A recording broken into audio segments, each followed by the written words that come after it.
Hey everyone, this is Lisa from Life in Layouts, and I am back for another Muggles Wizarding Adventures. Of course, I pulled out the Echo Park Witches and Wizards collection, as well as this Scrapbook Generation sketch. It calls for 3 photos, but I'm actually going to use 2 photos.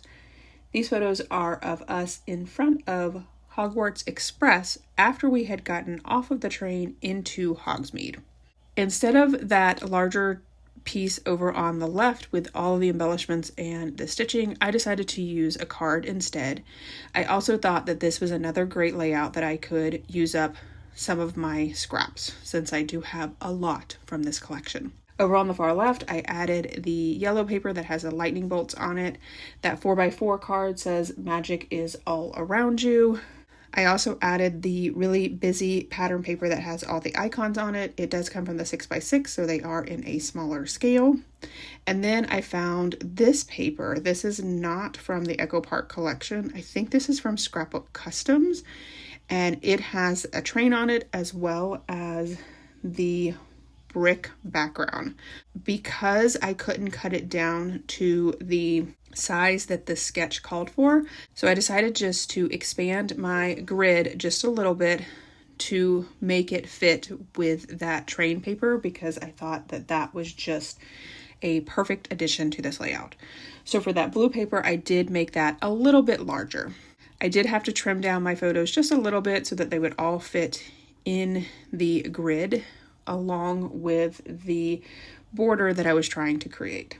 For the far right hand side, I decided to also add some blue paper with some stars on it as well. Now, I am a Hufflepuff and Eli is a Ravenclaw, so that's why I kind of went with the blue and yellow for this layout. Once I got most of the papers cut down to size, I decided that I would leave the busy paper as well as that blue paper a little bit larger, just to make sure that I had enough room. I'd rather have to cut off the edge as opposed to not having enough paper. And then I'm going to start to put this grid together. I love the look of a grid, but I always have a hard time making sure that there is even spacing between the photos and the paper. And even though I use the T-square ruler, sometimes my pieces don't end up straight. This 4x4 card, I actually cut out most of that part of it because I was way into the camera trying to get that down straight and I couldn't figure it out. Once I got it down, I realized that the paper wasn't straight. So I do end up using my X-Acto knife to trim down the yellow paper because I thought that that was the issue, but it actually ends up being both pieces that need to be cut down. Whenever I have to trim down just a little bit, I will pull out my T-square ruler. You'll notice that I have 2 of them. One is for measuring things and making things that are straight. That is the one that has a little mustache on it, which is laying over to the side. And then the other one is the one that I use with my X-Acto knife to trim out pieces, because there are lots of nicks in that since I have used my T-square ruler quite a bit. I do eventually get the yellow and the red paper down, as well as making sure that the space between them is even with the photo that's below it.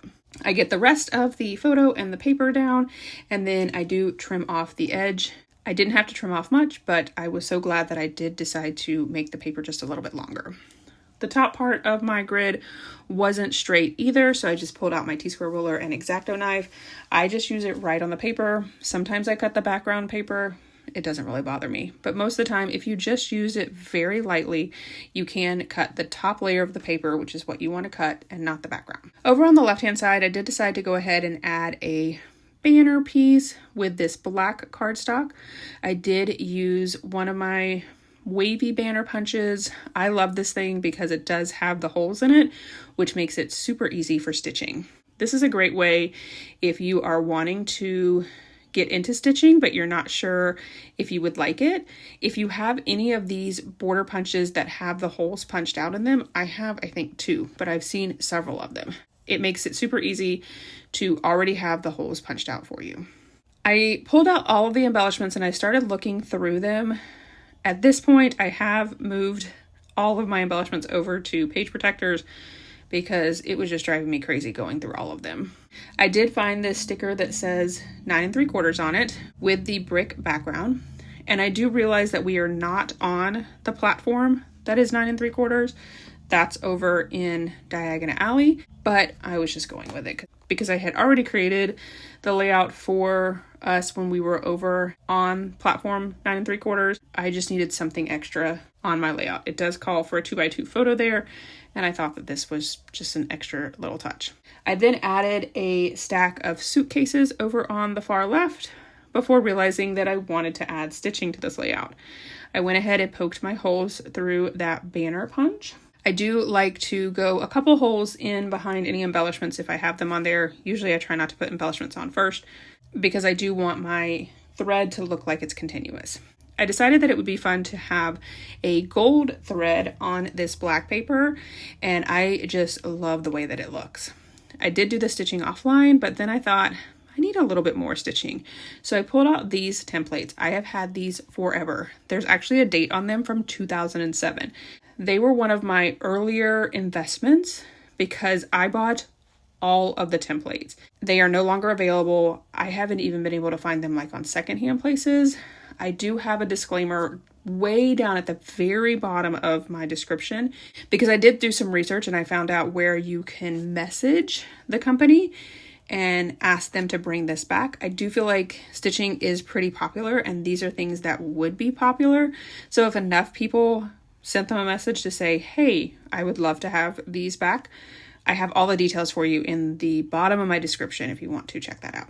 So I did add two kind of fun stitching to this layout. Down at the very bottom, it's like 2 lines at the top and 2 lines at the bottom, and it makes an arrow once you get all of the stitching down.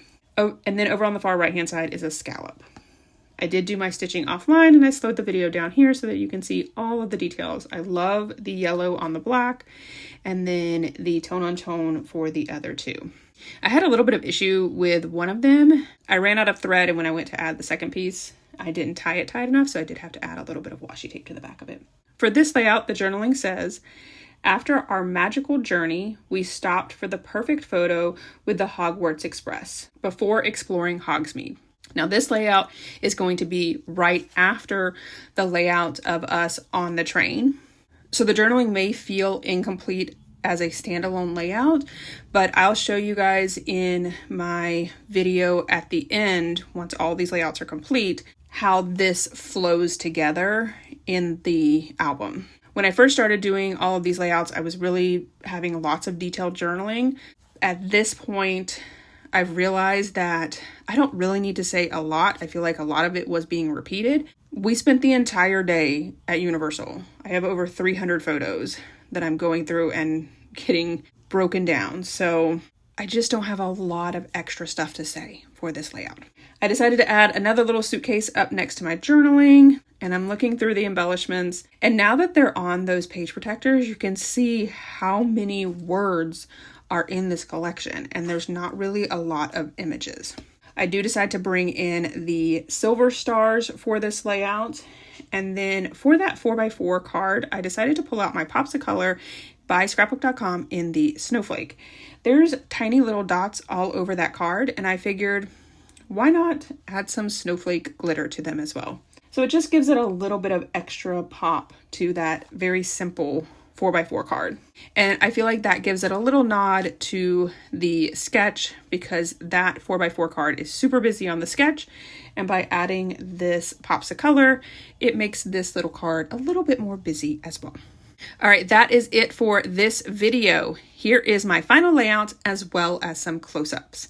I hope you guys are enjoying all of these small stories from our trip to Universal. If you enjoyed this video, if you wouldn't mind giving me a thumbs up, I would really appreciate it. If you haven't done so already and you want to see more double page layout inspiration, make sure you hit that subscribe button. Thanks everyone for watching, and I hope that you have a scrappy day.